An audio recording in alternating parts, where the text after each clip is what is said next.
가족들을 위해서 기도하게 하시고 또 예배의 자리에 와서 쉼과 은혜를 주시는 것 감사합니다. 하나님 앞에 찬양과 말씀을 듣는 자리에서 하나님이 주시는 쉼과 그 사랑을 확인하고 또 소명을 확인하고 돌아가는 귀한 시간 될 수 있도록 주께서 인도하여 주옵소서. 한 주의 삶을 귀하게 보내고 있는 온누리교회 성도님들의 삶 또한 주께서 책임져 주시고 함께하여 주옵소서. 감사하며 예수님의 이름으로 기도합니다. 아멘. 오늘 히브리서 11장 17절에서 19절 말씀을 가지고요, 내 영혼의 닷 예수 그리스도, 내 영혼의 닷 예수 그리스도라는 제목으로 말씀을 전하고자 합니다. 제목에서도 알 수 있듯이요, 저희의 마음속에 예수님이 계심을 믿으십니까? 네, 우리 옆에 분과 함께 인사하겠습니다. 예수님의 이름으로 사랑합니다. 사랑합니다. 네, 사랑합니다. 혹시 조금 오래된 영화인데요, 2014년 12월에 개봉을 했고요, 우리나라 대한민국 국민의 5명 중에 1명은 꼭 이 영화를 봤습니다. 어떤 영화냐면요, 황정민 씨 주연의 국제시장입니다. 주인공은요, 이남 이녀로 어릴 때 한경남도 흥남에서 살았습니다. 중공군들이 이제 쳐들어오게 되니까요, 이제 남한으로 피난길에 오르게 됩니다. 그래서 이제 흥남부두 그곳에 이 가족이 도착을 했거든요. 근데 어린 여동생 막순이를 이 어린 아이가 손을 잡고 아버지 뒤를 따라가다가 미국 수송선에 이제 오르게 되었는데, 뒤를 돌아보니까 손을 잡았던 여동생 막순이가 없어졌습니다. 그것을 알게 된 이 아버지가 이 아들을 꼭 붙잡고 이렇게 말합니다. 이제 아빠는 이제 잃어버린 딸 막순이를 찾으러 다시 돌아가겠죠. 아이한테 이렇게 말합니다. 아버지가 없으면 네가 이제 가장이다. 네가 가장이다. 라고 그렇게 이야기를 합니다. 그렇게 이 가족은요, 그 순간 이상가족이 되고 맙니다. 이 어린 아이, 이 극중의 이름은 덕수거든요. 이 덕수라니 어린아이, 이 어린아이 마음이 어땠을까요? 자기 때문에 우리 가족이 이산가족이 된 것 같고, 막순이를 잃어버리고 아버지도 여동생을 찾아 가게 되어지고, 자라면서 아버지를 볼 수 없음에 여동생을 놓친 것 때문에 자책하면서 이 어린아이는 살지 않았을까요? 스스로에게요.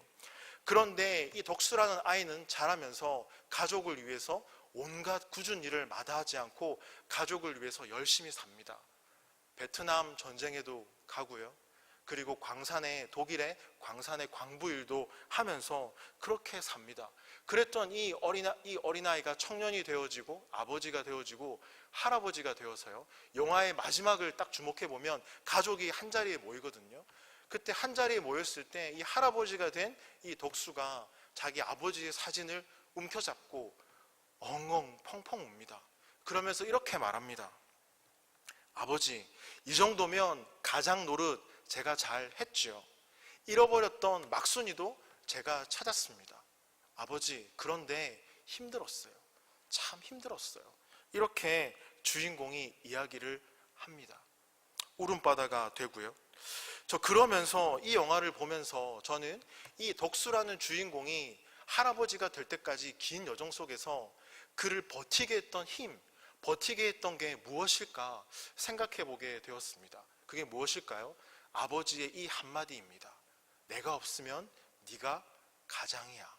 내가 없으면 네가 가장이야. 국제시장 포스터를 유심히 보면요, 그 하단 문구에 이렇게 적혀 있습니다. 가장 평범한 아버지의 가장 위대한 이야기. 가장 평범한 아버지의 가장 위대한 이야기. 오늘 우리가 함께 읽은 히브리서 11장 말씀은요, 믿음장이라고 불립니다. 믿음장이라고 불리면서 학자들은 이 믿음장에게, 어떤 학자는요, 위대한 영웅들의 믿음의 이야기다라고 이 11장의 제목을 붙이기도 합니다. 그러면 정말 이 히브리서 11장에 기록되어 있는 믿음의 사람들이 정말 믿음의 위대한 영웅이었을까요? 믿음이 정말 좋은 사람들이었을까요? 우리는 이 11장을 읽어보면서 익숙한 이름이 등장하는 것을 알 수가 있고요, 혹시 모르는 사람이 등장할 수도 있습니다. 아벨, 에녹, 노아, 아브라함, 이삭, 야곱, 요셉, 삼손, 기드온, 다윗 다 한 번쯤 들어보셨습니까? 안 들어본 인물이 없지요. 다 알고 있습니다. 모두 다 훌륭한 사람들인 것 같습니다. 그런데요, 이 믿음장에 기록되어진 이 사람들도 오늘을 살아가는 우리와 동일하게 연약한 사람들이었습니다. 부족하고 연약하고 하나님 보시기에요. 왜냐하면요, 이들은 믿음의 사람들이었지만 상황을 두려워하고 사람을 두려워하고 때로는 거짓말을 하고요, 때로는 누군가는 간음도 했고 또 누군가는 살인도 저질렀습니다. 우리가 알고 있는 히브리서 11장에 기록되어 있는 이 믿음의 사람들은 어떻게 보면요, 믿음의 영웅이 아닌 것 같아 보이기도 합니다. 그래서 오히려 제가 앞에서 포스터에 읽었던 그 하나의 문구를 말씀드렸잖아요. 가장 평범한 아버지의 가장 위대한 이야기. 이 문구를 조금 바꿔서 우리에게 적용해 보면요, 가장 평범한 성도들의 가장 위대한 이야기. 오늘 이 히브리서 11장은 그렇지 않겠습니까? 가장 평범한 성도들의 가장 위대한 이야기. 그들 역시 우리와 함께 죄도 있고 허물도 많고 부족하고 연약한 삶을 살았기 때문입니다. 그러나 그 사람을 들어 쓰신 분이 누구십니까? 바로 하나님이십니다. 그 하나님의 위대한 이야기가 히브리서 11장에 기록되어져 있습니다. 그러면 저는 여러분들에게 묻고 싶습니다. 여러분이 생각하고 있는 믿음은 무엇입니까? 믿음을 어떻게 정의할 수 있을까요? 믿음이 약하다, 믿음이 좋다. 난 저분은 믿음이 참 강한 것 같아.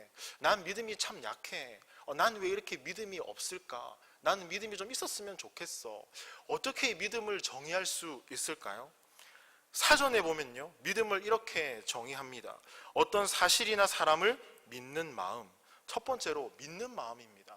두 번째는요, 신과 같은 성스러운 존재를 신뢰하고 복종하는 마음이라고 되어 있습니다.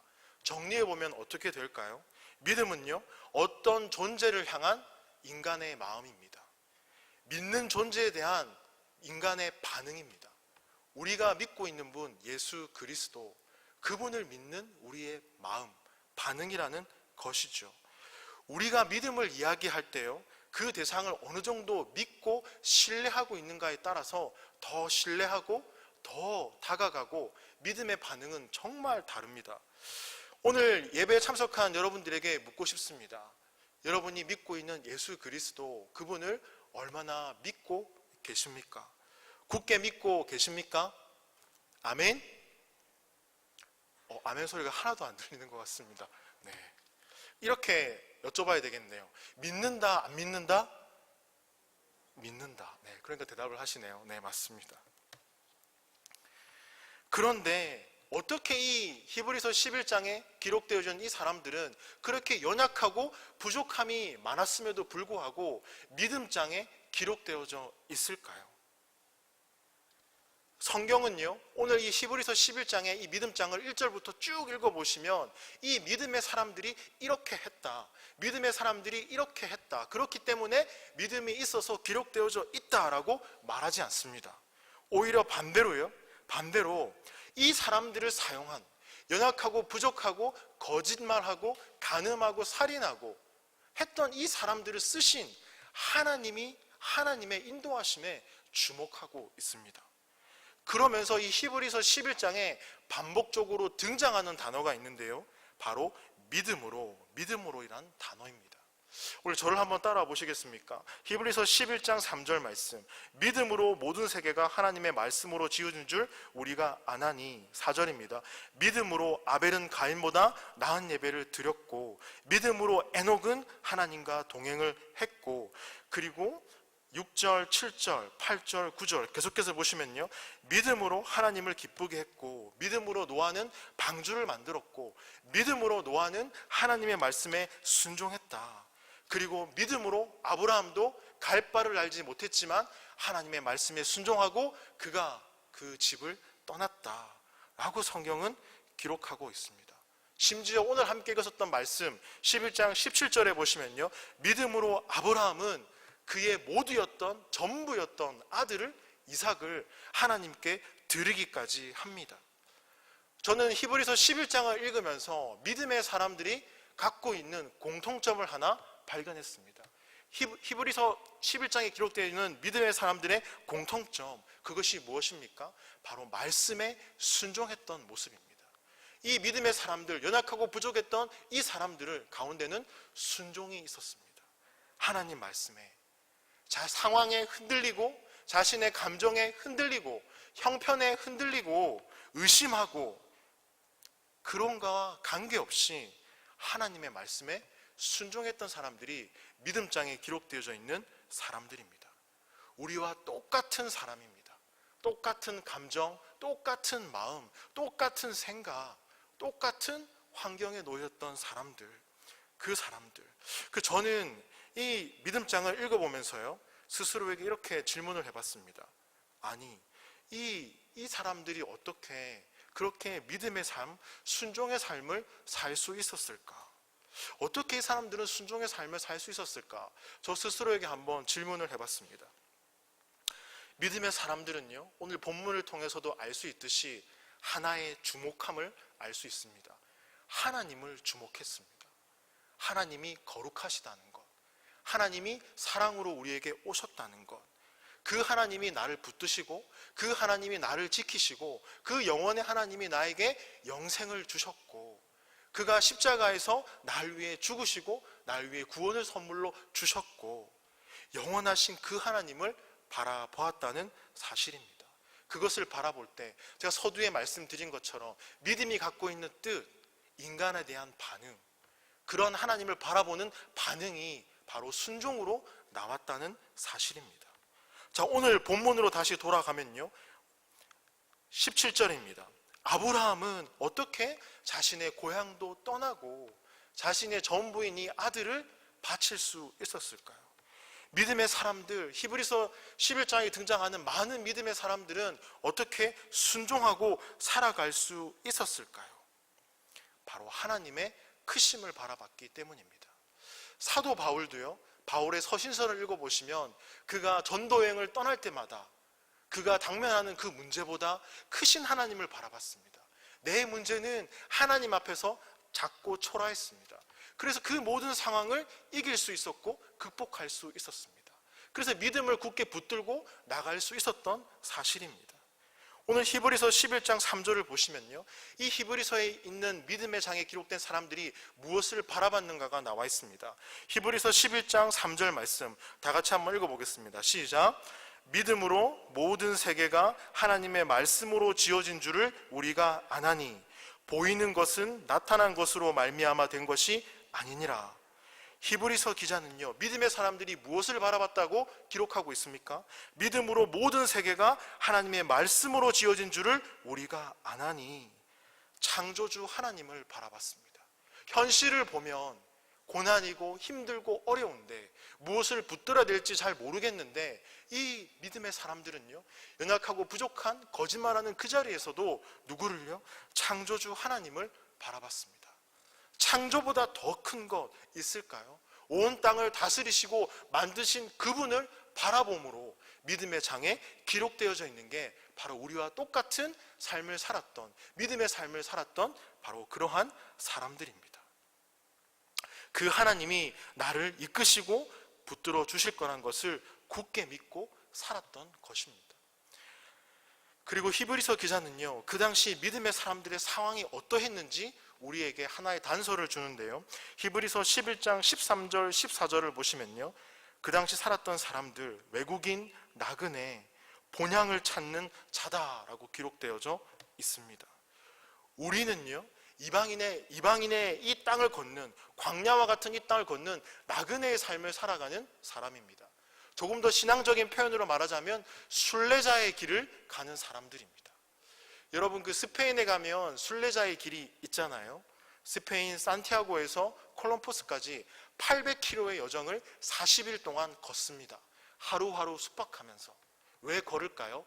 고난을 극복하고 싶은 인간의 마음이 반영되어 있습니다. 무엇을 말할까요? 하물며 사람들도 그곳에 여행을 가서 순례자의 길을 택하고 선택을 하고 고난을 극복하는 자기 자신을 발견하게 되는데, 우리는요, 선택의 여지가 없는 그리스도인입니다. 순례자의 길을 가는 그리스도인입니다. 예수 그리스도를 내 마음에 믿고 살아간다면 하나님의 말씀이 내 가운데 닻을 내리고 뿌리를 내려서 그 말씀으로 선택을 할 수가 없습니다. 하나님의 말씀을 굳게 부여잡고 그 길을 가는 것입니다. 순례자의 길에 비유하면 800km를 간다고 하지만 40일 여정에 끝나는 여정이 아니라 하나님이 부르시는 그날까지 우리는 그 길을 가게 되어져 있습니다. 그 순례자의 길을 가는 것이 저와 여러분의 길입니다. 이 길을 갈 때마다 방해하는 것들이 있습니다. 참 많이 방해하는 것들이 있습니다. 저에게 물어봤습니다. 방해하는 것, 순례자의 그 길을 가는데 방해하는 것이 뭐가 있을까? 히브리서 3장 1절에 보시면요, 히브리서 3장 1절에 보시면 다 같이 한번 읽어보겠습니다. 히브리서 3장 1절 말씀입니다. 시작. 그러므로 함께 하늘의 부르심을 받은 거룩한 형제들아, 우리가 믿는 도리의 사도이시며 대제사장이신 예수를 깊이 생각하라. 히브리서 기자는 말합니다. 너희들 방해하는 것이 무엇인가? 우리는요, 바로 하늘의 부르심을 받은 거룩한 형제들인데요, 예수를 깊이 생각하라. 예수를 깊이 생각하지 않는 것, 이것이 내 안에 있다는 것을 말씀을 준비하면서 발견하게 되었습니다. 예수를 깊이 생각하라. 원문에 가깝게 번역하면요, 예수 그리스도께서 하신 일을 관찰하라입니다. 주님이 하신 말씀을 관찰하고, 주님이 보여준 그 사랑을 관찰하고, 주님이 어떻게 살아갔는지를 관찰하는 것, 그것이 우리 가운데 필요한데 우리는 그것을 놓치고 살아가고 있다는 사실입니다. 주님이 하신 것 그때 중요하지, 지금 그 말씀이 왜 중요한가? 그러나 히브리서 기자는 3장 1절에서 말합니다. 함께 부르심을 받은 자들아, 예수를 깊이 생각하라. 주 안에 우리가 함께 부르심을 받았다면 주의 말씀을 붙들고 살아가고, 주님이 어떠한 말씀과 어떤 환경 가운데 말씀을 하셨는가, 그것을 꼭 붙들고 살아가는 저와 여러분의 인생이 되기를 소망합니다. 두 번째로 우리를 방해하는 것이 무엇입니까? 미련입니다. 최진희 씨의 미련 때문에라는 노래도 있지 않습니까? 사랑도 믿음도 잊어야 하나, 돌이킬 수 없는 그 사랑, 언젠가는 떠나는 줄 알면서도 미련 때문에 난 울고 말았다오. 다 모르신다고 하신 것 같은데 한 번쯤 들어보시지 않았어요? 설교를 하려면 이런 것도 알아야 됩니다. 네. 이런 말도 있듯이요, 사랑이라고 말하지만요, 미련입니다. 미련. 하나님의 말씀에 마음을 두고 살아가려고 하지만 미련이 우리의 마음과 상황을 붙잡습니다. 그거 그때 붙잡았으면, 그때 그거 너무 아쉬워, 그때 그거, 계속 그거 미련을 도기 때문에 하나님의 말씀과 하나님의 인도하심을 우리는 우리 상황과 현실에서 경험하지 못하는 것입니다. 세 번째로 우리의 이 순례자의 길을 방해하는 건 바로 안정입니다. 안정. 조금 더 모으자. 청년들에게 한번 이렇게 질문하면요, 결혼 언제 할 겁니까? 목사님, 조금 더 모으고요, 조금 더 안정이 되고요, 조금 더 직장이 갖춰지고요. 그날이 올까요? 그렇죠. 다 아시잖아요. 부족하지만 결혼할 수 있습니다. 그렇죠. 예전에 우리 선배 목사님들은요, 숟가락 하나, 밥그릇 하나, 세트만 요거만 있어도 결혼이 가능하다고 하셨습니다. 공감하시는 분들 있으시고요, 우리 청년들은 또 공감 못 하실 건데요. 안정입니다. 조금 더 준비하고 하고. 그러나 그때가 언제입니까? 우리는 너무나 아무렇지 않게 우리 삶 가운데에 말씀이 없음을 무시하고 넘어가는 것 같습니다. 그러나 조금만 더 우리 삶 속에서 마음 다해 생각해 본다면 우리 삶과 우리 시간과 우리 가정과 교회 공동체와 셀과 그 속에 믿음 없는 부분들을 캐치하고 발견하게 됩니다. 오늘 이 세 가지, 그렇죠, 미련과 예수를 깊이 생각하지 않는 것과 안정된 삶과 이런 부분들이 우리의 발목을 잡아서요, 나아갈 수 없게 만든다는 사실입니다. 그러나 여러분들에게 묻고 싶습니다. 복음이 이 열방 가운데 어떻게 전해졌습니까? 그것은요, 믿음의 사람들에 의해서 전해졌습니다. 순종의 사람들에 의해서 전해졌습니다. 보이지 않는 믿음이 믿음의 사람들로 전달되어지고요, 보이지 않는 하나님이 믿음의 사람들로 전달되어졌습니다. 어떻게 보이지 않는 믿음과 보이지 않는 하나님의 실체를 보여주고 알게 하고 복음이 하나하나 이렇게 전해졌겠습니까? 제가 서두에 말씀드렸죠. 믿음은요, 인간의 반응이라고요. 어떤 믿음의 사람들은 그 반응이 예배 때 반영이 됩니다. 섬김으로 반영이 되고요, 사랑으로 반영이 되고요, 함께함으로 반영이 되고요, 손해로 반영이 되고요, 함께 울고 울어줌으로 반영이 됩니다. 한 걸음 더 나가서 누군가는 순교로 반영이 되어집니다. 믿음의 사람들은요, 보이지 않는 것을 믿고 행했습니다. 그것이 우리에게 오늘날 증거가 되었습니다. 그 증거를 바라볼 때 우리의 믿음이 어떻게 되겠습니까? 확고해지고요, 예수 그리스도, 그분이 내 삶의 전부이다 라는 고백이 우리 가운데 나오는 것입니다. 우리 담임 목사님께서 늘 말씀하시지 않습니까? 단 그대에게 예수님은 누구십니까? 전부인 그분을 바라볼 때 나의 삶이 믿음의 증거가 되어갈 줄 믿습니다. 세상을 향해 믿음의 증거가 되어주길 소망합니다. 히브리서 11장 2절 말씀, 저의 말이 아니고 같이 한번 읽어보겠습니다. 시작.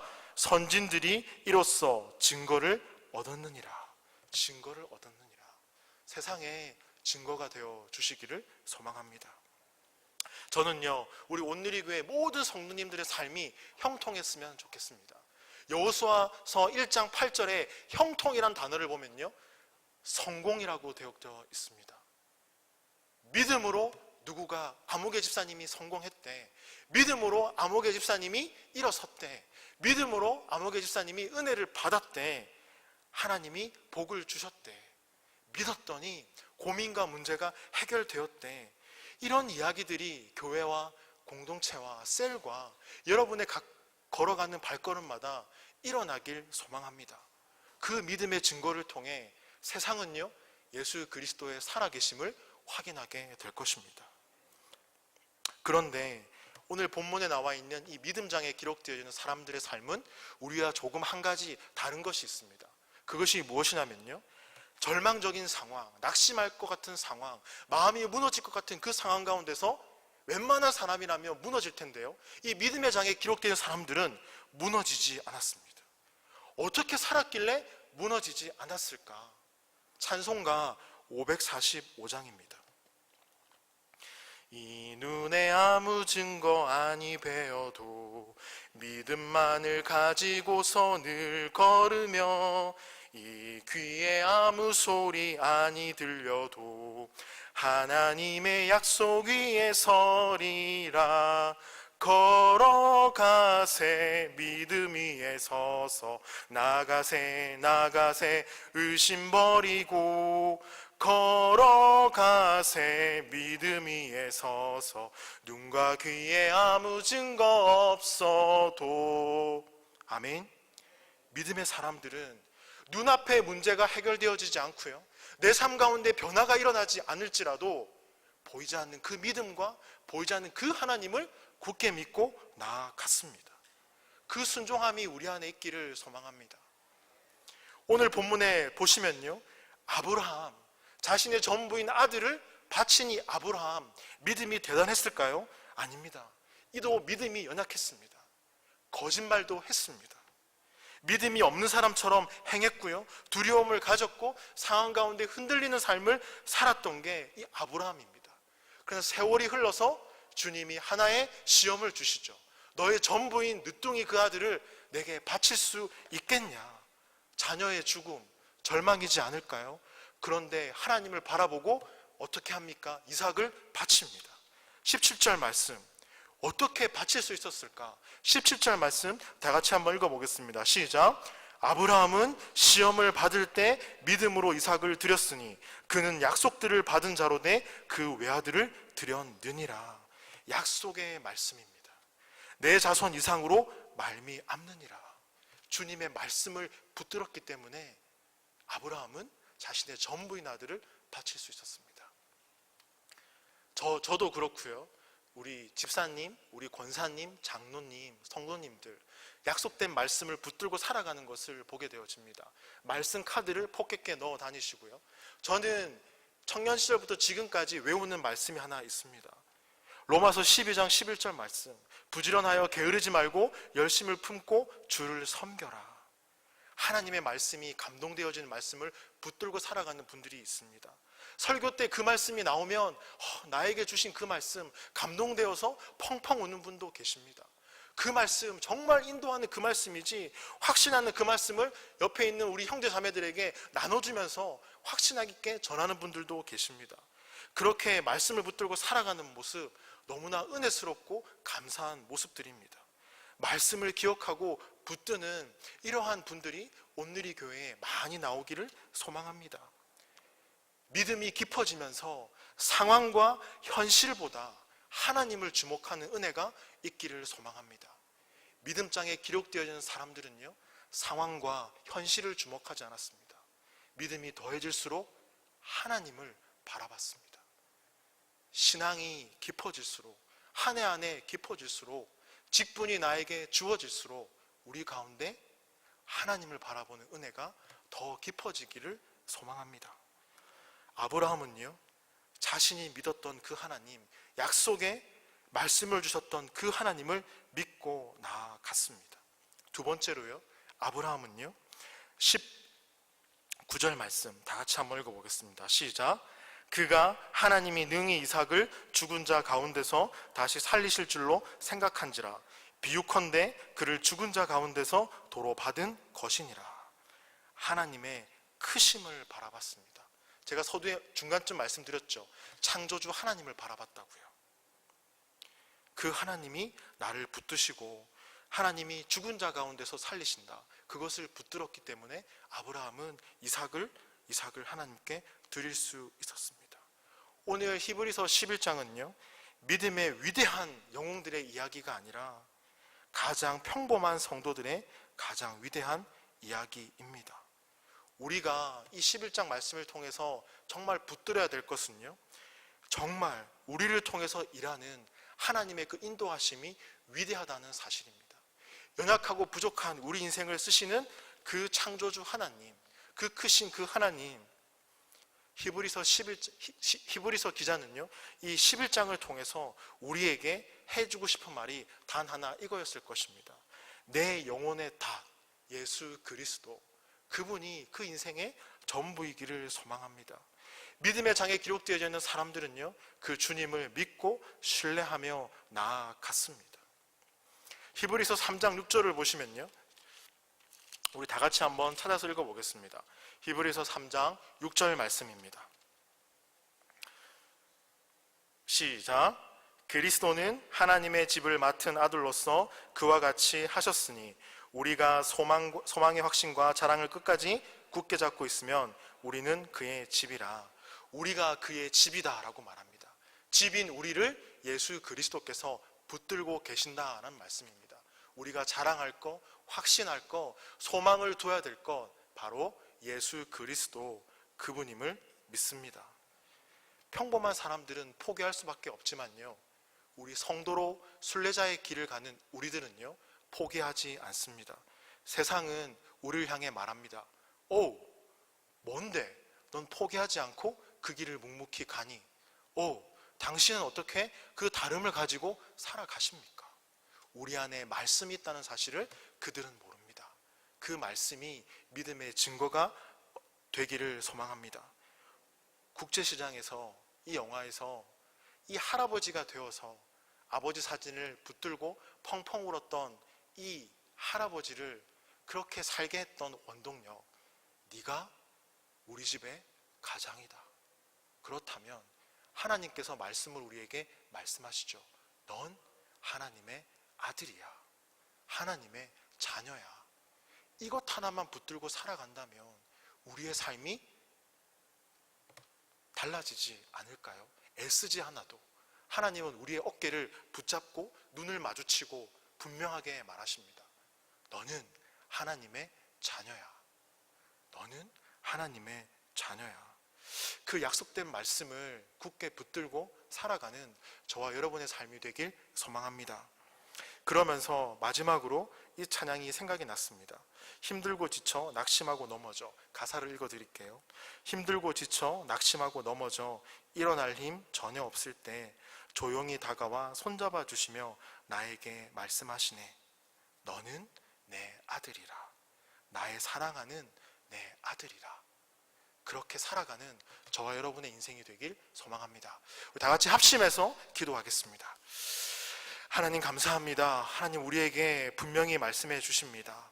히브리서 11장 믿음의 장 말씀을 통해서 우리가 믿음의 자녀로 굳건하게 담대히 살아가길 소망하고 원하십니다. 사랑하는 하나님, 하나님의 자녀답게 살아가길 소망합니다. 약속된 그 말씀 붙들고 살아가길 소망합니다. 너는 내 아들이라 말씀하신 주님 바라보며 살아가길 소망합니다. 감사하며 예수님의 이름으로 기도합니다. 아멘.